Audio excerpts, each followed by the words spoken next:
Welcome to the Brute Strength Podcast, bringing you worldwide experts from all areas of health and fitness. We cover training, nutrition, coaching, and mindset. Welcome your host, strength and conditioning coach, 2012 and 2013 CrossFit Games champ, Michael Cazayoux. Mind, body, brute. Hello. Welcome back. This is Michael Cazayoux, and you're listening to the Brute Strength Podcast. Today, I've got my wife, Adee Cazayoux, back on the show. Adee is the CEO and founder of Working Against Gravity, which is a nutrition coaching company that helps people lose weight, body fat, perform better, et cetera. And that is also the company that I work in today. In the past, Adee and I have talked all about how to lose weight and lose body fat and perform better, which is good for individuals. In the past year, we've started to also work with nutrition coaches as well as gyms, helping them start nutrition businesses within their gym. So we've started to coach coaches. And in the past 6 months, we've started to have a lot of conversations about this. Adee is, in my opinion, without a doubt, the best nutrition coach on the planet. She has worked with Olympians, CrossFit Games champions, very, very high level individuals for many years, and they continue to work with her after years, which is almost unheard of in this industry. She's been able to build a level of trust and connection with these people that is almost unheard of, and she's able to continue challenging them and bringing out the best in every one of her clients. She does a lot of things that are very abnormal for a nutrition coach. She is looking far beyond just changing people's macros, and she has a lot of wisdom to share for people that are either interested in becoming nutrition coaches or have just had their lives transformed by nutrition and want to learn more about the why behind what their nutrition coach might have done with them. So today, we dive in pretty deep into some of the things that she uses with her clients, some of the tools and techniques that show up in the WAG Coach training course, and it was phenomenal. So without further ado, please help me welcome my wife, Adee Cazayoux.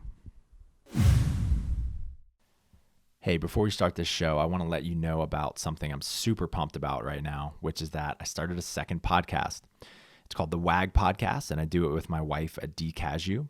And the reason that we started this second show is because over the past few years, I've had the opportunity to interview some of the best and brightest in the health and fitness space, from New York Times bestselling authors to Olympians and CrossFit Games athletes to NFL coaches to sports psychologists, you name it. A lot of the best and the brightest. And I have also interviewed my wife, Adee, 6 or 7 times. And without fail, the episodes that get the most engagement in terms of direct messages or mentions on social media or emails are all the ones that I do with her. And I think it has something to do with the authenticity of the conversations, the fact that we know each other a little bit better and can pull stories out of the other. And so we decided that we were going to start a second show, and the format is each episode is 20 to 30 minutes on a single topic with actionable steps after each. We talk about nutrition, personal development, mindset, and fitness. And so far, the response has been incredible. So if you're interested in the conversations that we've had on this show, I know you will love that one. So go check it out. Let me know what you think. Let's get into this episode. And we're back. I'm here with my wife, Adee. Adee, thanks for joining me today. I love being on the Brute Podcast, so I'm so excited to be here. Guys, we have a phenomenal show coming up for you today. It's been a while since you've been on the Brute Podcast, because one of the reasons is because we started a new podcast called the WAG Podcast, which is conversations just between the two of us. So if you haven't checked that out yet, please do that. Those episodes are a little bit different. They're much shorter and to the point. They're ranging from 15 to 30 minutes, and it's on a single topic. And at the end of each episode, there are actionable steps for you to take. So those have been super fun. Yeah. If you listen on 1.5 speed, it's like 15 minutes. Oh, you can 2-speed us. We won't take it. We won't take it. at all. Yeah, we won't take it personally. Today, we're talking about nutrition coaching, or coaching in general, really. In the past, Adee and I have talked about how to lose weight, basically, like the work that she's doing with WAG, that we're doing with WAG, helping people lose weight, which is great for anyone wanting to get leaner or losing weight or performing better. And then we've also talked a lot about relationships. And now, about a year ago, we at WAG started to coach nutrition coaches as well. And we also coach gyms to start nutrition businesses within their gym. Mm-hmm. And so we started to talk more and more about coaching in general, how to be a better coach, a better leader, a better communicator, how to form deeper connections with people, and how to just help people get better results and better transformation. And I think this is directly relatable for nutrition coaches, but I think a lot of what we're going to talk about today is going to be really useful information for a coach of any sort. And really, I think any form of leader is going to get a lot out of today's episode. So cool. I'm excited. Me too. So first off, we went into some of the basics around coaching on episode 7 of the WAG podcast, and that's called Creating a Safe Space and Other Coaching Basics. So I'm going to go into a few higher level topics. So if you want to go dive into some of those basics, go to episode 7 of the WAG podcast. Okay. So without further ado, let's get into this. So you had an incredible transformation yourself about 13 years ago. Mm-hmm. So I'm curious, what are your thoughts on the importance of actually having personal experience with losing weight or losing body fat as a nutrition coach? Like how important is it that you've had your own transformation? Oh, that's a really hard question. Man, it's a really hard question. Do I think I guess maybe I'll rephrase your question in the sense of, do I think you can be a great nutrition coach if you haven't had some type of transformation? In the sense of like lost a lot of weight, gained a lot of weight or whatever. Yes, I do think you can be a great nutrition coach. I don't think that is like the key to being able to do this job, and I also think that having been through some type of transformation, it allows you to relate to your clients in a way that you can understand what they're going through. So I think somebody who has not struggled in that way of really trying to lose weight or being really unhappy with your body and not knowing how to change it and feeling helpless and like all that comes with the starting point, like the beginning, the before picture, whatever that is, not having had that experience yourself, I feel like it could make those issues seem smaller or not as big of a deal or easier to work through. So as a coach, even myself, I get frustrated sometimes, like now 13 years later, the things that I went through 13 years ago, I'm not as connected to those feelings, right? Even though I went through them and I still struggle all the time. You watch me struggle every single day. Not every single day, but often. I'm still not as connected to like the potent feeling of being a beginner and not knowing what to do with my body. So sometimes I still feel frustrated when a client is not getting through that point and they're like hitting walls.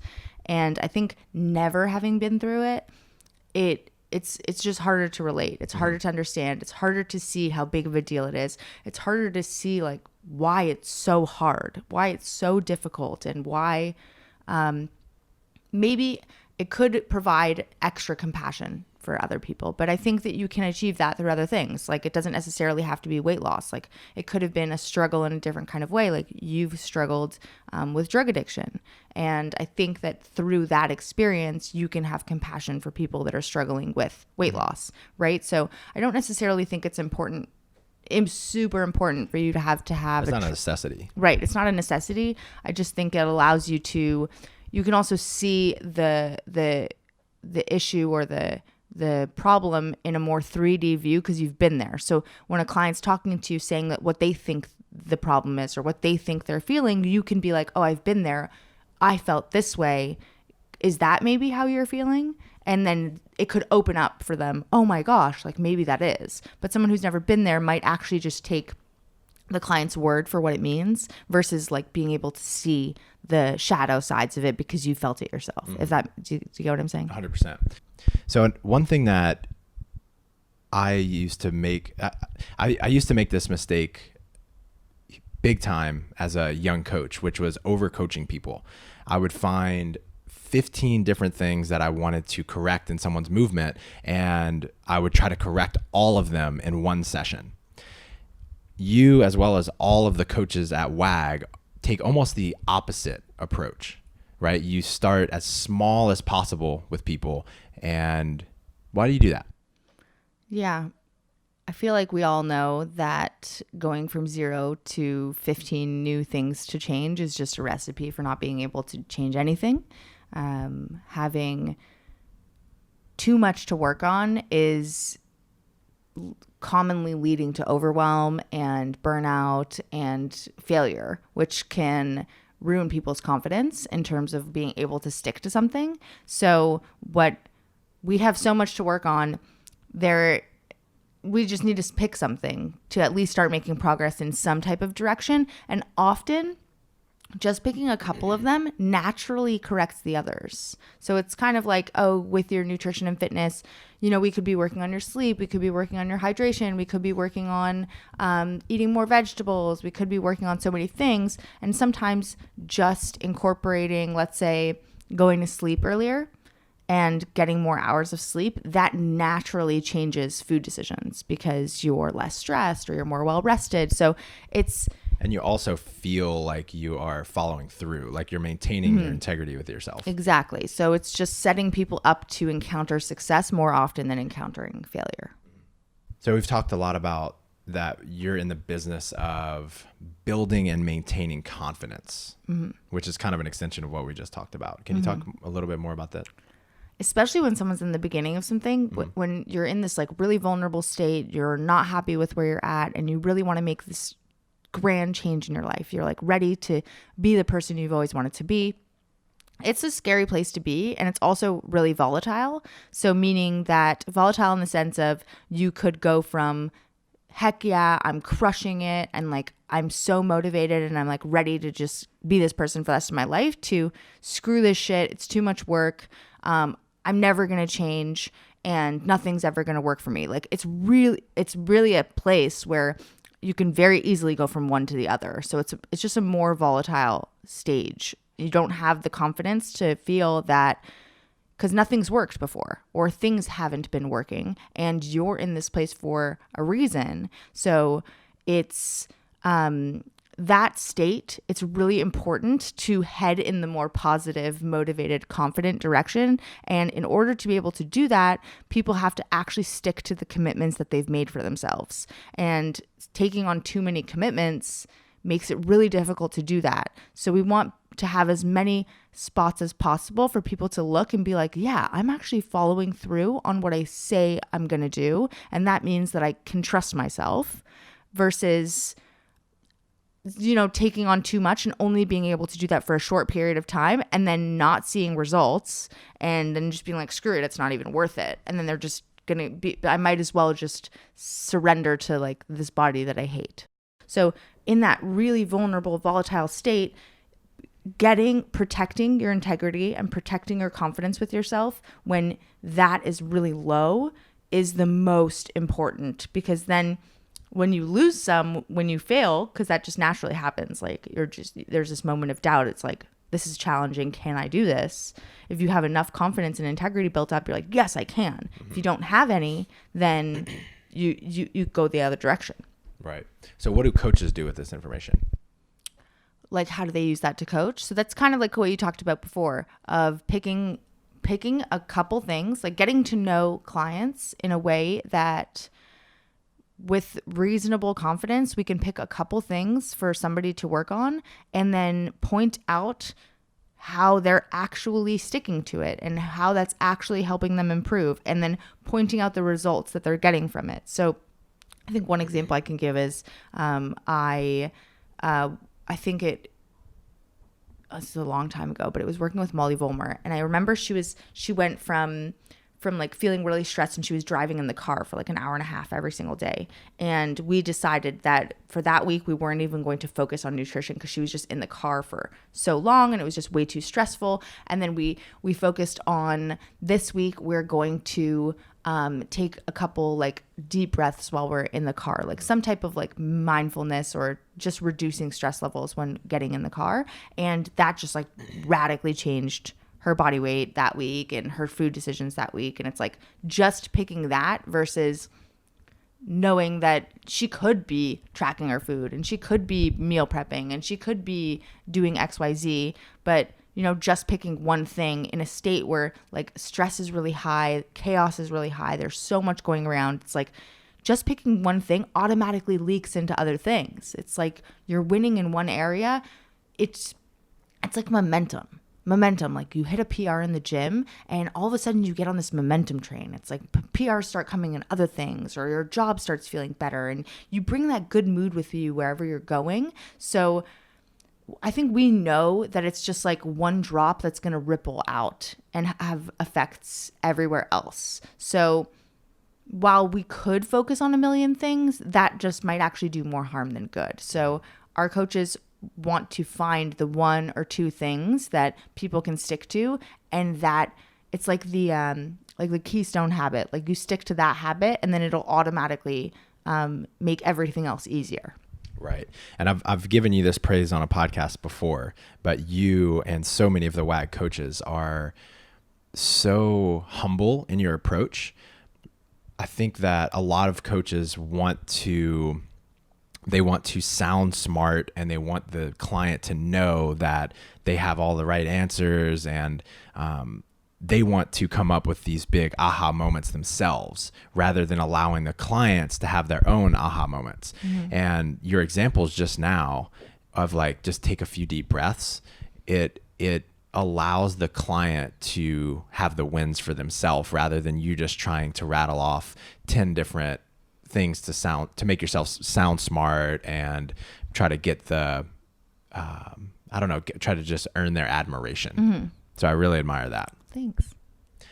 So when you started WAG, you were pretty much you guys were pretty much starting everyone at the same place, more or less, right? Or in terms of, they would come in, you would assess how many macros they needed, mm-hmm. and then you would give them that prescription. Mm-hmm. How have things evolved over time in terms of how you start with people? Yeah, this, I hope, will continue to evolve forever.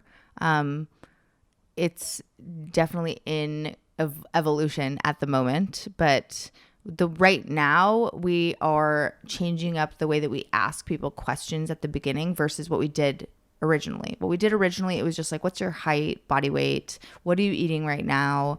What is your goals? What activity level do you have? And then we give you macros. Mm-hmm. Right now, we really want to know more things like what obstacles are you encountering? Like, what's your most persistent nutrition obstacle? How often are you grocery shopping? Like, how do you feel about cooking your food? And then assessing people, like, have you ever weighed and measured your food in the past? Like, getting that type of information first to know if just giving somebody macros to track is going to be incredibly overwhelming. And then that is going to, like, circling it back to what we just talked about, but it's going to affect their confidence and integrity with themselves. And then they're going to be like, this is just too much for me. I can't even start. Mm-hmm. So just getting a better idea from the get-go of, through the internet, which is really difficult, how to get to know somebody enough to be able to pick a more personalized and specialized starting point for that person, so that we're not overwhelming them. We're actually helping them gain confidence. We're helping them get results faster.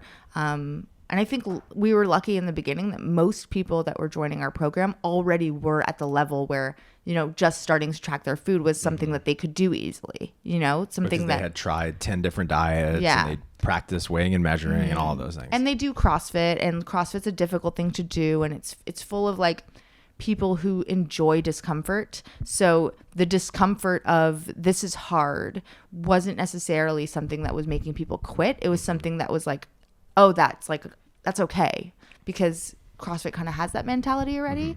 But we want to help. We don't want to just help one type of person. We want to be able to really figure out where you're at and be able to support you there. I love it. So there's obviously no shortage of information or knowledge out on the internet about nutrition. You can find pretty much anything for free on the internet. And what we're seeing more and more in every industry is that it's more about the connection and trust that you build with a client that's going to determine their success and how long they want to continue working with you, right? Yeah, totally. So how do you actually do that as a coach? You have a handful of athletes that have been with you for 4 or 5 years. And that's really, as far as I know, that's like unheard of in this industry. How do you actually build trust and connection with people? Oh my gosh. Maybe you could help me. You could write a book. Yeah. You could write a book about Yeah, this. but I think also you could probably help me because you see it from the other perspective. I think that building trust with somebody, I'm willing to be wrong. So I think that like inherently builds trust with people. Like I've had moments where I've suggested something and it didn't work, and I don't blame them ever. I'm like more open and inquisitive and curious and open to the fact that, maybe I gave a bad suggestion. And I think that type of attitude helps people trust you a little bit more. It's like, oh, like they're not perfect. They're human. I get it. Like, cool. Thanks for, saying that. Does that make sense? So I think that like that helps me build trust of I'm not coming in as a coach being like, I know everything. They know a lot. Like they are the experts of them and their body and what works for them. And I think the fact that I take this approach of we're a team and I want to pull the information from you so that I can combine that with my information, and then we're doing this together. Like it's not me dictating how your life and nutrition is going to be. It's us working together. I think that builds a lot of trust because they feel like they have control over this situation and they feel like they're a part of it. And then I think that also helps them like develop a relationship with me as a human being. Like, oh, she's a real person. Oh, I can totally see how she's doing this with me instead of just telling me what to do. No, not a lot of people love to be just like told what to do for very long. I think that helps. I think also I share a lot of my life. I think that's huge. A lot of my life. So it's funny sometimes a lot of my check-ins with our athletes are like just filling them in on what's going on in my life, right? So struggles that I'm having or things that we're going through or places that we're going or what's, I work with Cole and Genesee Sager, and Genesee and I often talk about like when we're going to start having kids, like it's just not just about nutrition. I've been working with the Sagers for 4 years, right? So it's like they've become like a huge part of my life. Like I talk to them every single week for the past 4 years. Like that's like over like what 300 check-ins or something like that. 200 check-ins. That's a lot of We'll times. do the math after the show and get back to you. We'll post that in the show notes. Yeah. But yeah, it's like a lot of times to have to talk to somebody and like they're being vulnerable with me. They're sending me pictures of themselves. They're telling me how much they weigh. They're telling me about their struggles. So I'm often vulnerable with them. And if they share a struggle that I've been through myself, I'll explain how, I'll share that with them. Mm-hmm. Yeah. If there's a foundation of the trust and connection that you're building, it's exactly that. It is interesting though, because I don't think you want to come out of the gate and immediately just start talking about yourself. You have to discern when someone is ready for that or open to that. So don't just go in there just sharing all of your secrets, guys. Well, there's something called oversharing, which Right. is actually a turnoff when someone just shares too much. And I do keep in mind that this relationship is about them, and they should be doing 80 to 90% of the talking. So 80 to 90% of my conversation is about them and what's going on in their life and how I can help them and support them and help them improve and get their goals and all those types of things. There's just like 10% that I talk about myself. I think a great starting point for it is whenever you might want to teach someone a lesson about nutrition, or if you're a coach or a leader in another industry, if you want to if there's like a teaching moment for you and you have a personal story in which you learn this, that could be a great opportunity for you to be vulnerable and share something with them, right? Like, I had this experience, this is what it was like for me, and I'm just telling you that because it might help you.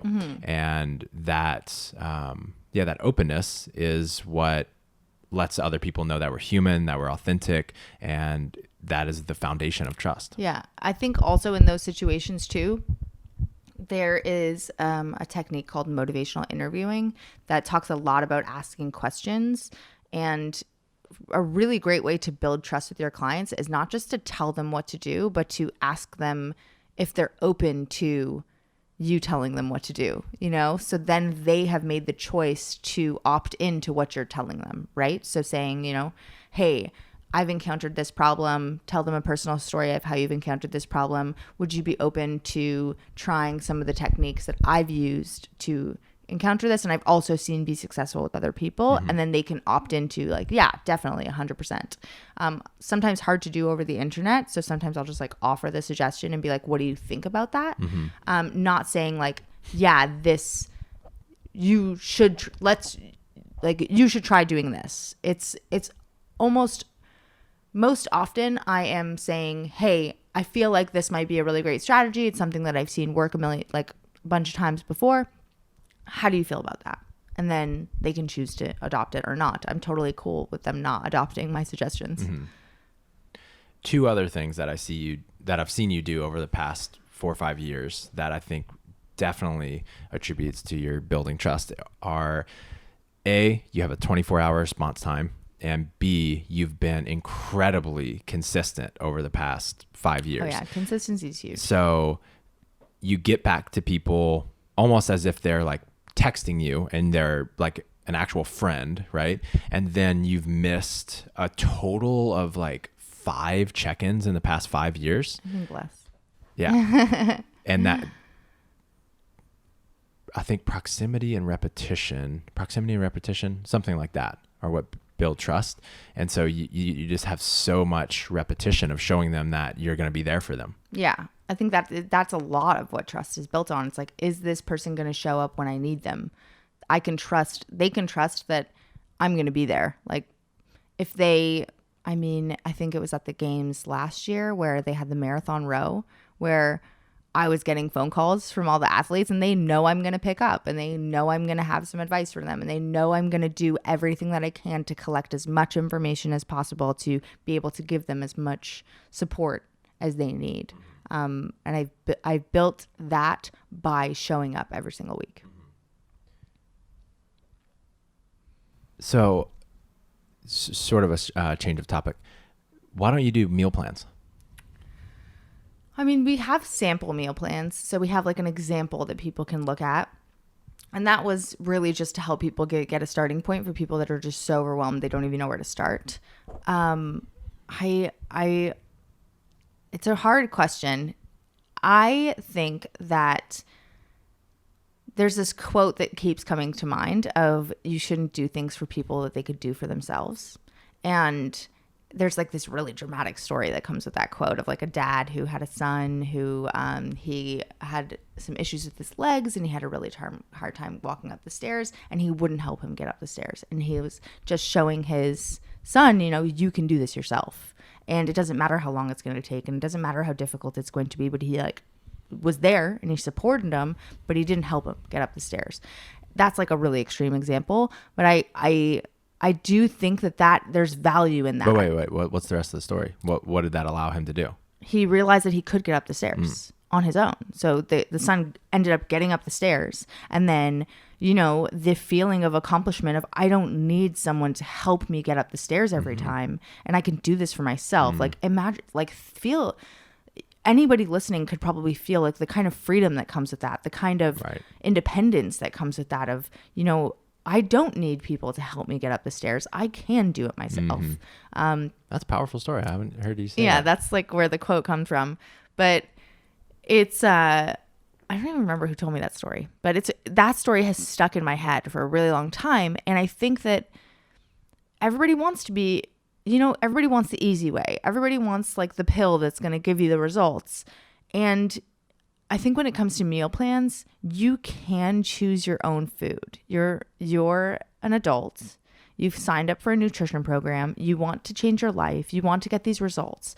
If I tell you what to eat, I'm doing something for you that you could do for yourself. Meaning that when you do it for yourself, it's like getting up the stairs when you thought you couldn't get up the stairs. So you've created this meal plan for yourself, and then through that process, you're not only building skills to be able to do that again and again and again, but you're also building the confidence that I can do this again and again and again, and I don't need Adee to tell me what to eat. So because you won't always be there. Yeah, I hope I'm not going to always be there, right? And then there's like so many other little caveats about it, but that's the biggest piece. The biggest piece is like, I want you to be able to make your own food choices. I want you to be able to have the confidence to know, like, I can look at my week and pick my own foods to help achieve my goals. And that's like a skill set that you can keep with you for the rest of your life, right? And then that can help you make sure that you don't get back to where you are right now.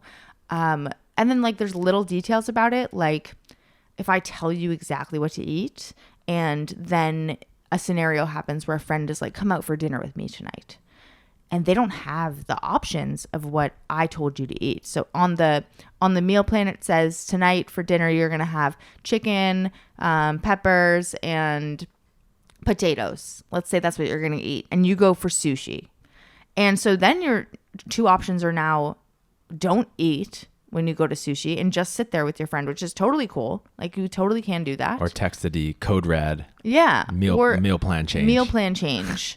And then it's like, I can't pivot. I can't adjust. I can't, most people in that situation are just completely paralyzed and overwhelmed and they don't know what to do. And that often leads to just fuck it. I'm going to just eat tons of sushi.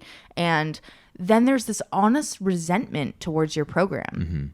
Like a resentment builds of, I can't just eat what I want when I want. I can't just go out for dinner with my friends. I can't just this. And then you're resentful towards the program that's really the intention of the program is just to help you achieve your results and build the skills and confidence to be able to have control over your nutrition forever. So it's really not the program that's the problem. It's like the rigidity of a meal plan and not having the skills to be flexible. So that's like another little caveat on like why I don't think meal plans are, I just don't think they're serving people. I think it's a great. Well, they obviously work for a lot of people for a certain amount of time. And I just think it's robbing people of the opportunity to build skills and confidence in a way that I think serves the greater version of them. Like the future self that they really want to be. When you look at yourself, once you've already achieved your goals, does that person know how to make choices for themselves? Yes. Right. So well put. If you have to use meal plans to achieve your goals, do you want to use meal plans for the rest of your life? Really, it's like a crutch. So I think that they're useful in certain scenarios. I don't want to utilize them so much that it's a crutch for somebody. Gotcha. So you could have started selling meal plans to people because we've had literally thousands of people ask us at this point, and you have just absolutely refused to do that. And you could have made so much money doing so. And I just think it is so ethical that you're sticking to what you believe in for people. Where does that come from? That's like it. Where does it come from? I just, I think I have a relationship with money that is not, I'm not trying to get the quick dollar. Just like with nutrition, I'm not trying to take the magic pill that's going to help me lose the weight. Like, I'm here to do the hard work that I know is necessary to achieve big things. So while giving meal plans could make quick money, I know deep down it's not serving people in the way that I want to serve people. And I know that there are like blatant ways that this is actually taking people further away from their goals. Like, there is a time and a place, but just giving that option, I think people will take the option. You know, they'll take the quicker, cheaper. Yeah. Like, they'll take it, right? So it's like I'm giving them something that I know they're going to take when I really want them to take the other thing. Like, I really want you Do the hard thing Yes, first. I want you to do the hard thing. So I want you to go, because I know the hard thing in the long run is going to work better. And I know that. I know that that's going to work better. I know it's harder. I know that, but I know that serves people more. So I feel like I'd rather have less people that choose the hard thing and make less money, but make the impact that I'm looking to make and the sustainable change, versus making a bunch of money and then having people not achieve their goals. And then when you have this very clear value and boundary, and then you see yourself sticking to it for year after year after year, how does that feel? I mean, it feels good, I think. Yeah, it feels good when I keep getting reminders of why this makes sense. Because there's definitely moments where I waver. I mean, we get feedback. Thousands of people write feedback in our surveys in our software that say, I wish you would do meal plans. I wish you would do meal plans. I wish you would do meal plans. And I know they want it. And so there's moments where I'm like, should we just do it? Like, I think we've had so many meetings with our operations team where we're like, should we just do meal plans? And which is why we created the sample meal plans, because that was like the compromise that we made. And then I have these moments of hearing from people like how they feel the confidence to be able to go out with their friends, and and I hear like more and more stories of why it reminds me of why it made sense to not make that decision. So that feels awesome. But at the same time, I think I also have the skill of, if it didn't serve us to stick to not doing meal plans anymore, we just wouldn't do it anymore. I'm not like so attached to it because it's part of my identity. Like, we don't do meal plans. Like, if all of a sudden I got a new piece of information that was like, oh my God, meal plans make so much sense, people would get the same results and they would have the same success, I would pivot in a heartbeat, no problem. But yeah, it feels good, I guess. Does that answer your question? Yeah, I was just curious. Yeah. We hadn't really talked about this before. Yeah, I like feeling like I'm doing the right thing.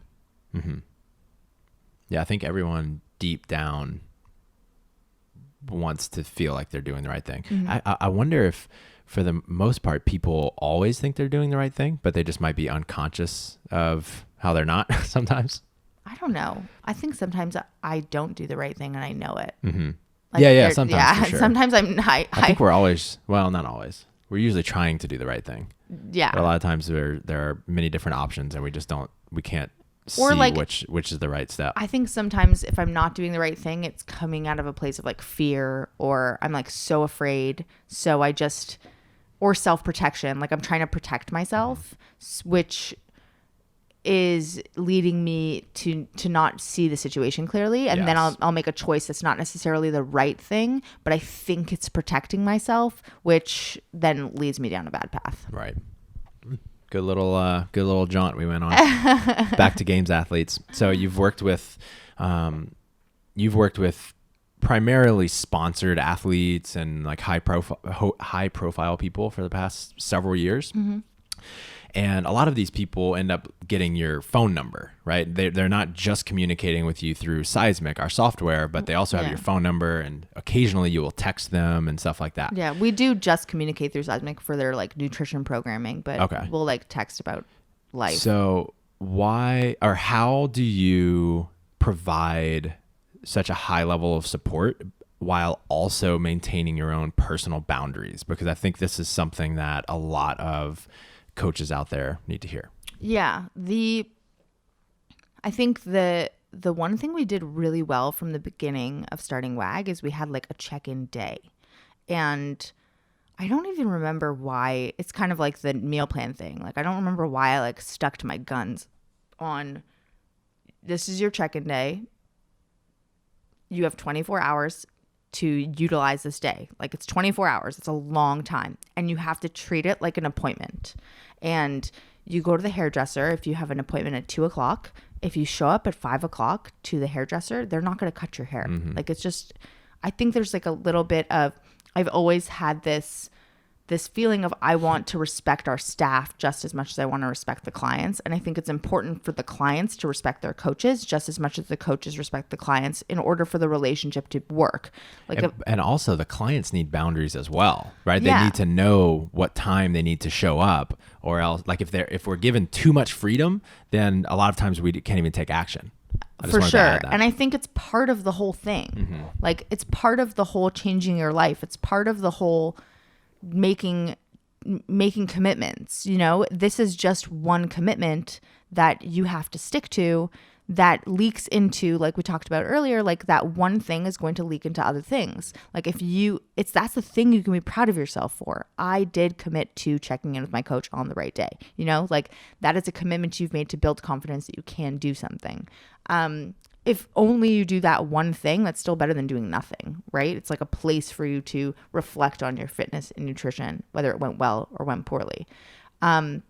So what was the original question? How did I even get How here? do you maintain a high boundaries. level of support and boundaries at the So I same think time? that is really helpful. Like, knowing that there's this one day, this one time, that is the place where you send me all your information and I give you resources and strategies. So I've always had this, if I get messages or if I get anything outside, it's like I'll respond when I can, but I know that they know that there is a check-in day. So it's often like, hey, like, I'll give them the support or whatever that they're looking for and Answer the question that they're asking, and then say, hey, let's talk about this in your check-in, or something like that. But I don't know if I've been tested truly, especially through text message. There's been some times, and I think it's really, people really respect you when you're like, hey, I'm out for dinner. Can we talk about this at another time? You know, and people don't get pissed about that. I think if people do get pissed about that, that's not really a conversation you could have with them of being like, hey, like, you know, I have a life too. They might get pissed off in the beginning, but some people may get pissed off and annoyed, especially if you're changing it from you can text me anytime you want, any day you want, and I'll get back to you immediately, to, okay, you have to communicate with me at this, and this time, right? But a lot of people, I forget where I heard this, but some people just need to be like, they need to be spanked. They need to be like corrected, right? And they need to be, they want boundaries. Some people want boundaries. And I think when the pissed off wears off, you end up respecting that person of like, it shows you an example of what is possible. Like, I have boundaries in my life, and that shows you that you should have boundaries in your life. And people are really respectful of that. There's also a couple things about that too. Like, one, not answering somebody right away, like part of the 24-hour rule, like not answering them right away gives them an opportunity to solve the problem for themselves. So sometimes people should sit and struggle for a bit. Like, it shouldn't just be handed to you all the time. Struggling and making it through a struggle on your own and like a coach can facilitate that. Like, don't give people the answers all the time. Sometimes I've had this with a couple clients where like a client will say, I want to try this thing, and I don't think it's a good idea, but I'm like, okay, cool, let's try it.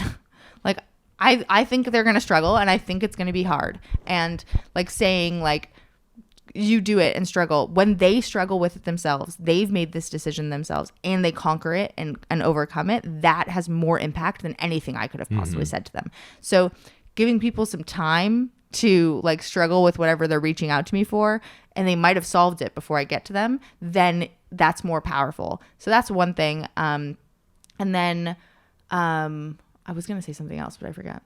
I really like that last analogy. It makes me think of raising kids, right? Like kids, first off, need a secure base. They need to know that they can trust their primary caregiver, usually their mom. And once that secure base has been established, then they start venturing out, usually in the line of sight of their mom, but they start going further and further away. They want to explore on their own. And so it makes me think in nutrition, like once this trust and foundation has been built, then they may want to try their own things. And if you always just like bat them down and tell them, no, you can't do that, you have to stick to my plan, that's probably going to kill your relationship with them, right? Totally. No one wants to hear that. Yeah, because then they don't develop any independence, which ultimately a good coach wants their client to like become a master themselves and to become a teacher themselves, like to be able to help others and that type of thing. So that's like helping them develop the confidence to be able to do that. I think my last thing on boundaries was there's almost rarely a macro emergency, so it's like it's very rarely that there's an emergency. So the only times that I will actually let them impinge on my boundaries is Jessica Lucero's competing at World Championships. The week she's cutting weight, the 3 to 4 weeks before she's cutting weight, she texts me every single morning and she tells me her weight. And it's just easier for me if she texts me than she uses our software. So it's actually like more of a convenience thing.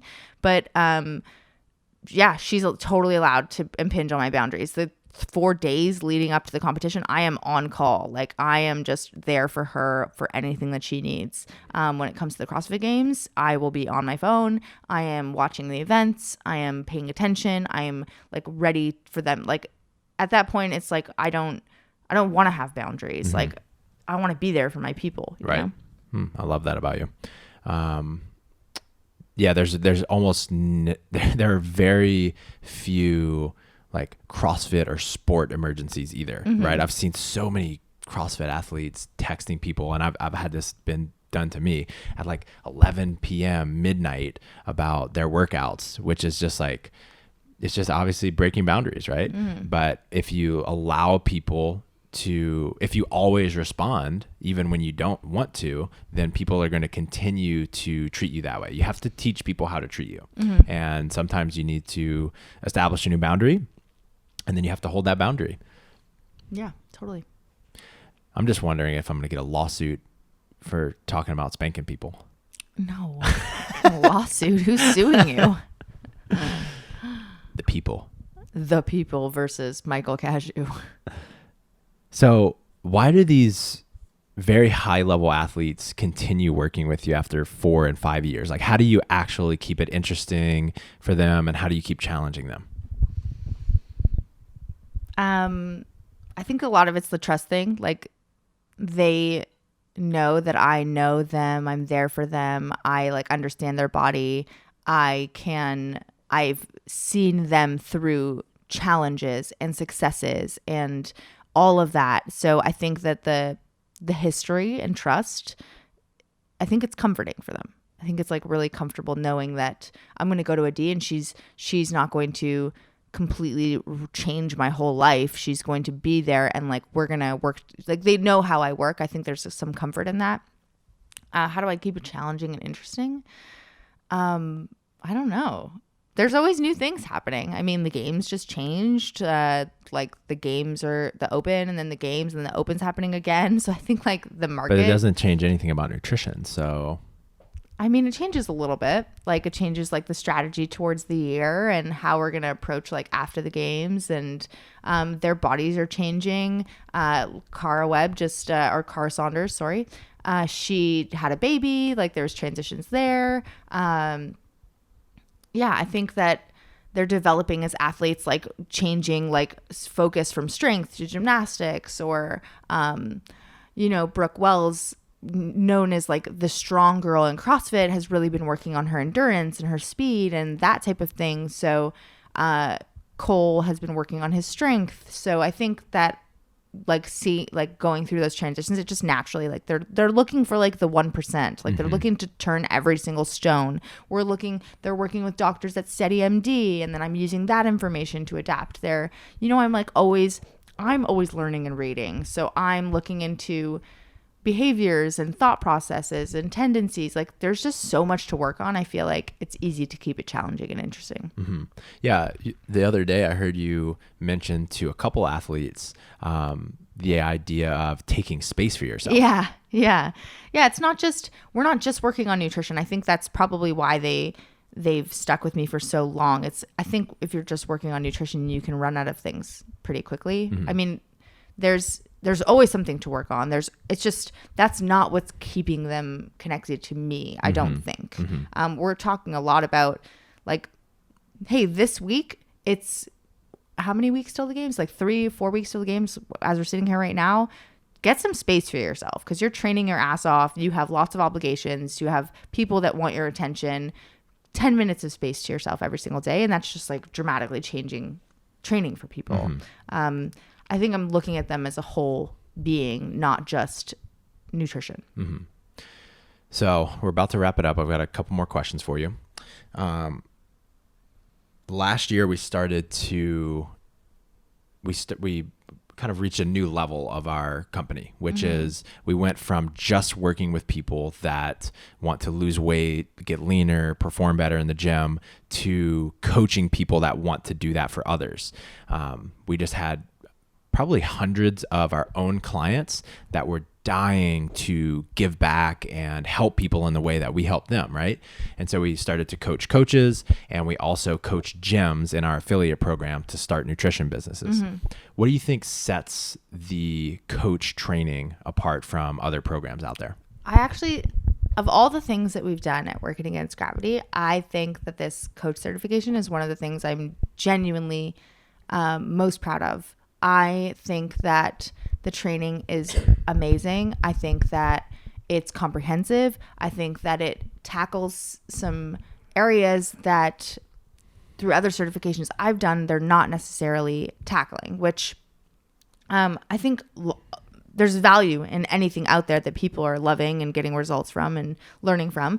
But what we do a little bit different is it's not just an automated multiple choice exam that you're going to read a textbook and you're going to go and just answer some quiz, right? So that would be more financially successful for us. It's way less work. It's way easier. The margins are higher in terms of a business decision. And a lot of people have told us to do it that way. But the problem I was seeing is people were taking those courses, but they still weren't taking action. So people were still not feeling confident and comfortable. And they were having this like, I've taken 17 courses. I have a master's in nutrition, but how do I start coaching people? Like, I don't feel like I can coach people. Mm-hmm. And I'm sitting here like, you can coach people. So how do we get people to feel like they can take that first step and coach that first person? Mm-hmm. How do we do that? So in our program, you're not just learning like the basics of nutrition and how to set profiles for people and how to assess how many calories they need and how to assess their goals and that type of thing and how to work with keto and how to work with pregnancy. Like we're learning all that, but then we're also helping you actually create programs for people and then getting real-time feedback from one of our staff. So one of our staff's going to assess like how are you creating a profile for somebody, and then this is what you did really well. This is what you missed. This is what you could have done better. And then they're also giving you responses, like real responses from our clients. They're giving you an example, and they're asking you to reply to that example. Like, how would you coach this person? Mm-hmm. So it's almost like a digital mentorship in the sense of you're like pretend coaching, and we're giving you feedback on that coaching to ultimately give you the confidence, like you can do this, like, you are already doing it. It might not be a real person, right, but it's an example of you're really doing this. And then you have a real person who's giving you feedback, telling you what you're doing well and where you could improve. Mm-hmm. And then once you're done the certification, you also have access to our community and our staff. So once you start coaching people on your own, if you hit a client that's like really difficult, or, hey, I've been working with this person and they're not getting the results that I expected, tell us what's going on, and we'll help you with the experience that we've had. So you're not just doing it all on your own. Right. So I didn't want to create something that's like, okay, the certification, and then I just forget all the information that I learned, and I don't feel like I can actually go out there and use it. We really wanted to create something that people could go out and use, and then still have the support system on, I'm new to this, I'm new coach, like the support system that I didn't necessarily have, I had to make a lot of mistakes with a lot of people before I could be like, oh shit, like that's not what you do for people. Sorry for those that worked with me in 2014. But I learned a lot through that, and I want to help people learn from our mistakes without having to make them themselves. Yeah, it makes me think like the only way to truly learn anything is to actually do it. And in this certification, you actually have to coach people and get feedback on it. And you get your hand held like you're almost in an apprenticeship, right? And by the time you're done with it, you feel confident enough to actually go out and coach people. Another, probably my favorite part of the program is the level two work, where we teach people about the power of vulnerability, how to build a growth mindset, motivational interviewing that you talked about earlier. That's sort of like the art of coaching type of stuff, the way to build trust and connection with people. I really love that stuff. Yeah. I mean, that's where we've found most of the results, is in how do you get to know people? How do you tap into their psychology, and what are the things that are holding them back? And usually the things that are holding people back is not nutrition information. Most people know what's healthy, what's not healthy, that they shouldn't do that or that they should do this. But it's like, how do they overcome the obstacles that's still pushing them in the direction that's not towards their goals? That's more of a psychology mindset type of thing. So who do you think it's best for, and who is it maybe not for? I think that this certification is best for people who are really, really, really passionate about fitness and health and wellness, and they want to, I like the quote of turn that passion into impact. They really want to take their passion and they want to start helping people. Like they want to provide, like maybe you're the type of person that like sees your friends make mistakes or struggle, and you want to give them advice, but you don't feel like you have the credibility to give them advice. This could give you the confidence to be like, hey, I'm a coach, let me help you, or I would love to support you, or would you be open to me supporting you? Those types of people who, you feel like you've got your own stuff dialed in, and you want other people to feel the way that you feel about your nutrition and fitness. This certification can really help you do that. Also, people who maybe you've worked with a coach, you've been through a transformation yourself, and you just kind of want to know more of the like why and the how. Even if it's just for yourself, like going through this certification, you'll really, I think, really more comprehensively better understand how to like maintain this for yourself, because the best way to learn is to coach. And when you learn how to coach people, you're ultimately better like deepening your understanding of a topic, so that will help you maintain your results long term. So I think that could be a really valuable thing for somebody who's just interested for their own personal knowledge and doesn't necessarily want to coach people. They just want to know, like, what are the coaches thinking about? Why are they making these choices? And that can help you do that for yourself. I think that's really helpful.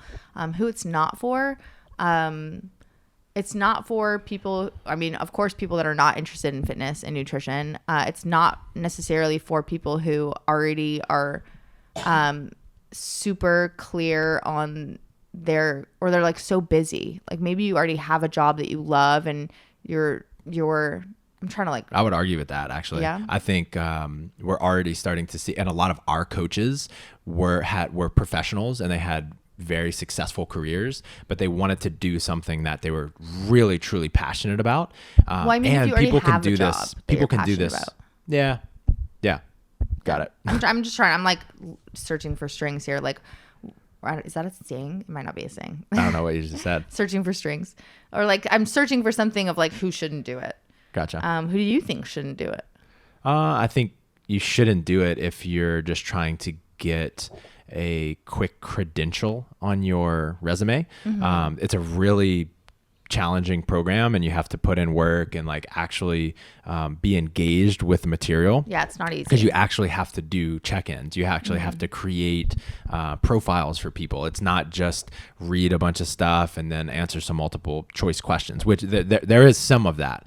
But you have to be very engaged. And so there's just a lot easier ways to just go out and get a credential. I also think that you shouldn't do it if you just want to make money. Like this isn't the right profession for people that just want to make a quick dollar. I think there's like way less emotional, less difficult things you could go into that would just make you money. This is really for people who are looking to make a difference. Mm-hmm.